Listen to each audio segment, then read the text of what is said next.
RBSC Hindi ज्ञान के इस भाग में आप सभी का बहुत बहुत स्वागत है। आज हम कवि सुमित्रानंदन पंत कृत आंखें कविता की व्याख्याओं का अध्ययन करेंगे। इस कविता के माध्यम से कवि ने स्वतंत्रता पूर्व किसानों की दुर्दशा का स्पष्ट चित्रण करने का प्रयास किया है। अंधकार की गुहा सरीखी उन आँखों से डरता है मन, भरा दूर तक उनमें दारुण दैन्य दुख का नीरव रोदन। देखिए, इस काव्यांश के माध्यम से कवि ने किसानों की आँखों में निराशा, शोषण और रुदनता के माध्यम से उनकी पीड़ा का यथार्थ चित्रण करने का प्रयास किया है। कवि कहते हैं कि अंधकार की गुहा सरीखे उन आँखों से डरता है मन। कवि कहते हैं कि किसान की अंधकार से युक्त गुफा के समान उन आँखों को देखते हुए मेरा मन डरने लगता है। भरा दूर तक उनमें दारुण दैन्य दुख का नीरव रोदन, क्योंकि उन आँखों में गहराई तक, दूर तक अर्थात गहराई तक, दारुण अर्थात भयानक, दैन्य अर्थात दीनता, दुख और नीरव अर्थात शांत, मौन रुदनता की स्थिति है। क्योंकि उन आँखों की गहराई में मुझे भयानक दीनता, दुख और शांत रुग्णता की स्थिति, रोदनता की पीड़ा का स्पष्ट आभास होता है। क्योंकि उनकी आँखें शांत रहते हुए भी अपने जीवन की विवशता, कठिनाई एवं उत्पीड़न को स्पष्ट रूप से अभिव्यक्त कर देती हैं। वह स्वाधीन किसान रहा, अभिमान भरा आँखों में इसका। कवि कहते हैं कि किसान स्वाधीन था अर्थात स्वतंत्र था, और स्वतंत्र होते हुए उसकी आँखों में इस बात का गर्व था कि ये खेत उसके अपने हैं, अर्थात वह इनका मालिक है। छोड़ उसे मंझधार आज, संसार कगार सदृश वह खिसका। कगार अर्थात किनारा।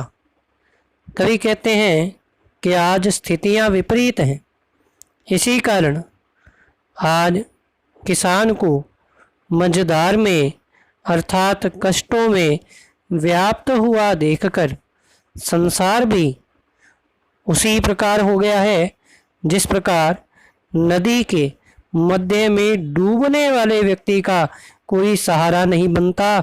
उसी प्रकार आज किसान के इस विपरीत समय में कोई भी उसका सहारा बनने को तैयार नहीं है, कोई भी उसे सहायता प्रदान नहीं करना चाहता।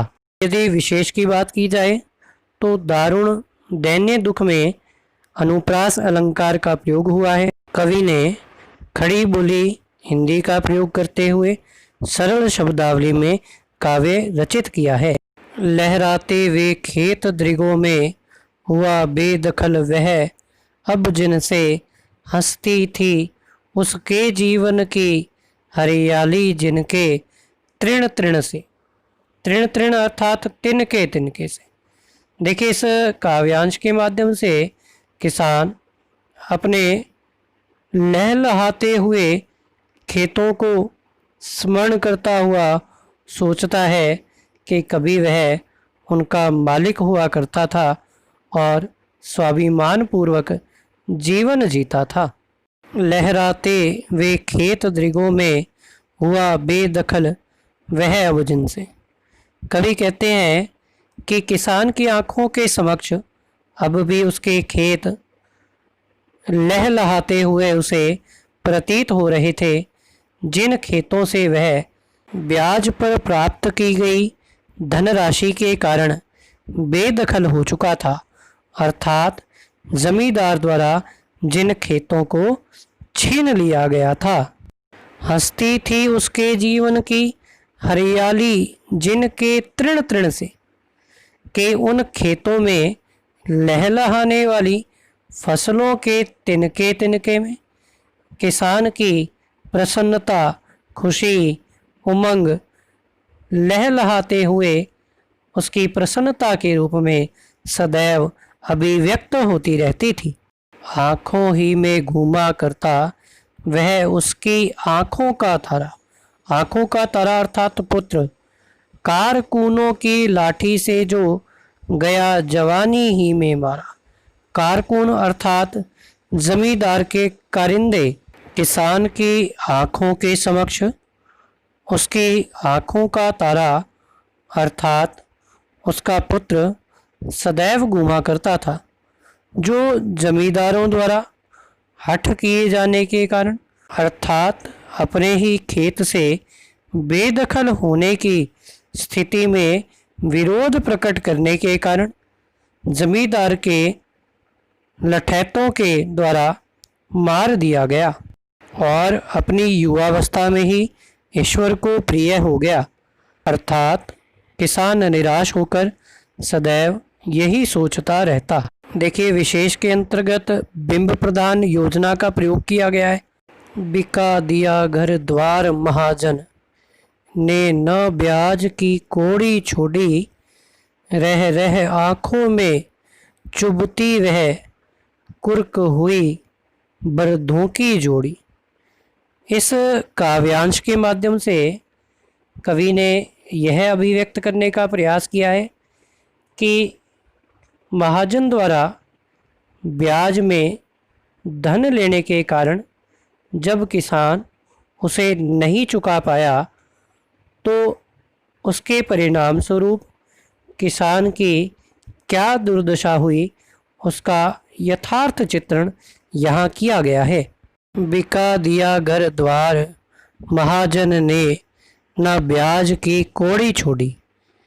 कवि कहते हैं कि महाजन द्वारा ब्याज में प्राप्त किए गए धन को पुनः प्राप्त करने के लिए महाजन ने किसान के घर को नीलाम कर दिया, उसे बिकवा दिया और उस ब्याज के धन को प्राप्त करने के लिए किसान ने एक कौड़ी भी ना छोड़ी। रह रह आँखों में चुभती वह कुर्क हुई बरदों की जोड़ी, बरदों की जोड़ी अर्थात बैलों की जोड़ी, और किसान की आँखों के समक्ष ही उसके बैलों की जोड़ी को कुर्क कर दिया गया अर्थात नीलाम कर दिया गया। अर्थात जिसके परिणाम स्वरूप किसान की आंखें अपनी कसक एवं पीड़ा को अभिव्यक्त कर रही हैं। उजरी उसके सिवा किसे अब पास दुहाने आने देती, अह आँखों में नाचा करती उजड़ गई जो सुख की खेती। कवि कहते हैं कि किसान की उजरी नामक सफ़ेद गाय अपना दूध दुहाने के लिए किसी अन्य को अपने पास नहीं आने देती थी। यह सभी मधुर स्मृतियाँ किसान की आँखों के समक्ष उमड़ पड़ी। आह आँखों में नाचा करती उजड़ गई जो सुख की खेती।